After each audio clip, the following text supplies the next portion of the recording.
La parole est à monsieur Yves Albarello. Merci, Monsieur le Président. Ma question s'adresse à Monsieur le Premier ministre. Monsieur le Premier ministre, enfin, vous nous écoutez et vous reprenez ce que nous vous disons depuis des mois, trop d'impôts tue l'impôt. Mais malheureusement, là s'arrête votre discernement, car vous ne suivez aucune de nos propositions. Vous êtes devenu, depuis que vous êtes à Matignon, le champion des effets d'annonce. Nous allons faire des économies, l'État va se serrer la ceinture, et depuis dimanche, les impôts vont baisser. Le gouvernement socialiste, l'an dernier, avait réussi l'exploit de faire payer des impôts sur le revenu à 840 000 ménages les plus modestes. Et en 2014, on projette qu'environ plus d'1 million de ménages paiera l'impôt sur le revenu. Alors vous voulez revenir en arrière et vous nous proposez que 650 000 ménages ne payent pas d'impôt sur le revenu dès cette année. Mais c'est pour creuser un peu plus les inégalités entre les Français. Cette baisse d'impôts non financée le sera sur le dos des classes moyennes qui, une fois de plus, en feront les frais. Car parler de baisse des impôts, alors que cette année, vous allez prélever 12 milliards d'impôts supplémentaires, à qui allez-vous faire croire que les impôts baisseront? Les Français vont apprécier.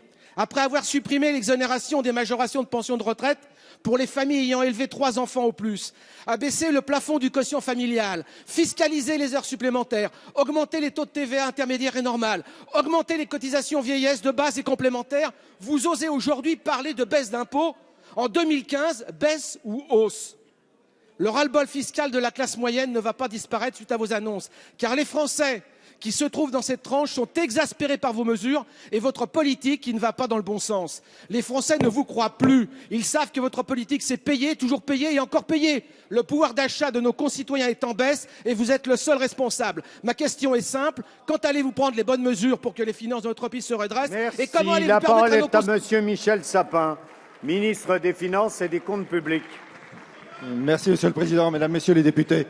Monsieur le député vous Albarello, ce que nous souhaitons faire, c'est non pas que le million dont vous parlez de contribuables supplémentaires disparaisse. Il y a naturellement, dans une économie normale, dans une société normale, c'était vrai de votre temps comme de notre temps, à peu près 400 000 foyers qui payent l'impôt de plus chaque année. Pourquoi? Parce que c'est le jeune qui ne travaillait pas et qui travaille et qui va payer un impôt. Parce que c'est celui qui, heureusement pour lui, était au chômage, a retrouvé un travail, ne payait pas d'impôt compte tenu de ses indemnités de chômage et va payer un impôt. Donc il est parfaitement légitime que 400 000 foyers supplémentaires payent l'impôt. Par contre, et c'est la proposition qu'a fait le Premier ministre, il y a 650 000 à 700 000 foyers qui, si nous ne faisons rien, auraient à payer un impôt cette année alors qu'ils n'en payaient pas l'année dernière.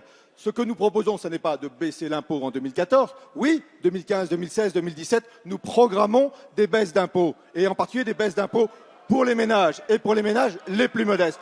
Mais cette année, ce que nous ne voulons pas, ce qu'avec la majorité, et je l'espère avec l'ensemble du Parlement, nous mettons au point maintenant, c'est une mesure qui évitera que ceux qui ne payaient pas d'impôts se mettent à en payer cette année. Et si on veut en chercher la cause, on la trouvera autant de votre côté que de notre côté, et vous le savez bien, parce que vous avez l'honnêteté de regarder aussi ce que vous avez fait dans ce domaine-là. Voilà la trace qui est la nôtre, voilà le cap qui est le nôtre. Éviter des injustices, redonner de la compétitivité à notre économie, diminuer les déficits, financer l'ensemble de ces mesures par des baisses de dépenses publiques pour éviter d'avoir à recourir à l'impôt à l'avenir.